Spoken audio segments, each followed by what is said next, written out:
feel that every single one of you have the capability to do all the skills, and you're not going to just go run AKC. You're going to run, some complicated courses. And so AKC is a little simpler and probably doesn't need all these skills. But I want to tell you, when you use these skills at AKC, people are like, "Where do you train? That's amazing." And I just train by myself. Anyway, but I want to talk about the turn versus the wrap. So let's look at this sequence here.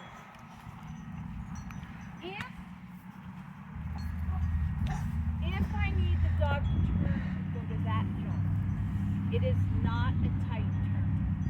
The tight turn is turning and coming back to me, right? Or turning and going that direction. So I want to have what we call a soft turn. Yes, thank you. You're going to teach that? I'm going to talk about it. Thank you. That is basically what I use my left and my right. I also use the same word for a rear cross. So we've talked about rear crosses before. That's when you're sending your dog over and you come around. We've done this with 2 jumps like this and a jump here. I've set it up back there. You guys must remember that we did that at one time. So that's I start that way, but I want to talk about the difference because this is an area that everybody doesn't understand. Hi, can you get your toy? Right there. Left. Get it. Come here. So with Pi, I give him a hup and then a directional cue. That's how I taught him 5 years ago, 6 years ago. So that's what he knows. I'm trying to retrain him that all I have to do is give him the directional cue. And that directional cue means take the jump and go in that direction. That's how Sparkles is. So if I'm running down the line and I'm saying go and then I say right, she understands don't turn right on the flat. She understands turn right, take the jump and then turn right. If I was doing the same thing with Pi and he's in the middle and I say right, he is turning right on the flat. He don't care. If he hears that word, he understands to take a right. So I have to give him an extra hup and then say right. But I'm working on it. I would like you guys to teach your dog that right means take the jump and go on to whatever is on the right side, because it will be easier for you to have to do that than have to get hup right out, right? But for the demo, I'm going to just use the hup right so that I can sit close. So if I'm going to teach this, what I'm going to do is I'm going to put the toy out there somewhere. I didn't mean to throw that. But what I'm asking him to do is hup, right, hup, get it. Get it, find it, dude! His eyesight is failing as he gets older, I guess. Did you see how he took a stride and took off, jumping to the right? That's what we're looking for. I don't want a dog that lands straight and then turns right. It's not wrong. It's wasting time. And agility is about time.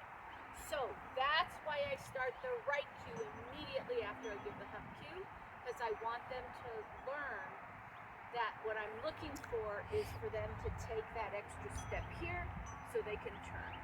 When I'm asking for a tight turn, I'm also asking for an extra stride here to get that turn in. Yeah, Gabby.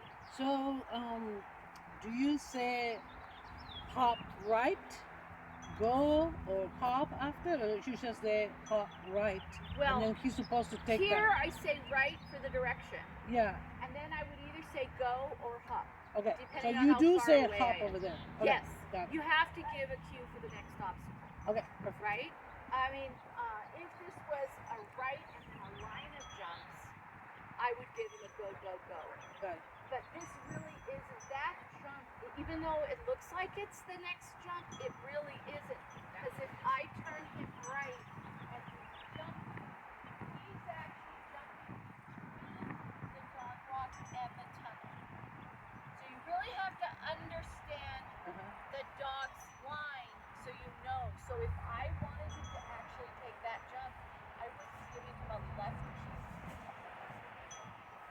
So if you go into there, like If I'm going there, that's Then a you- straight then- line. so then you have a different. I don't have any directionals. I say go. Okay. Okay? So that's the soft turn. So how I train the soft turn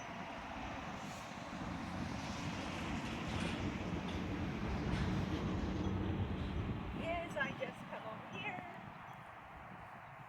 sit, and I will say hup, right, get it? And I will drop the hup. So I will slowly fade the hup. Hup, right, get it?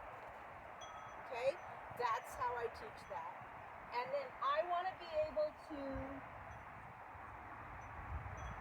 do it from either side. Sit. Just like we do with our wrap and our dig. Mhm.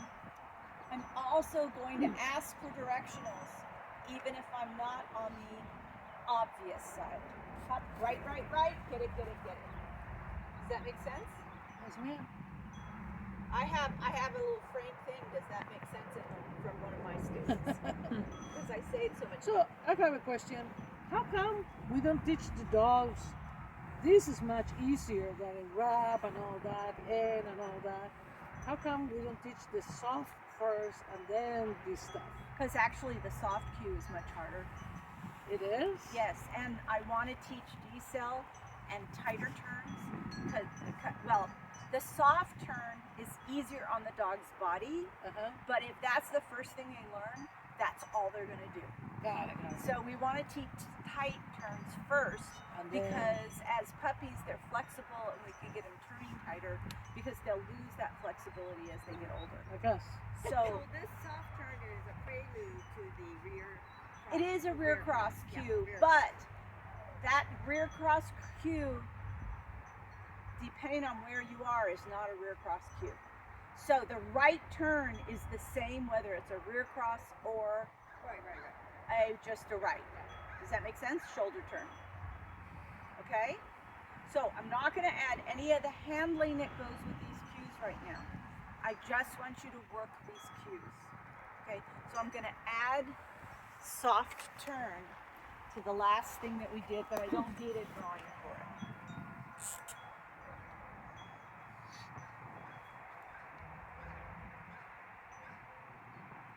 Okay. The last thing that we're going to do an exercise, maybe not the last thing, but the next thing that we're going to do an exercise on, we're going to revisit the go. Okay? So I'm going to put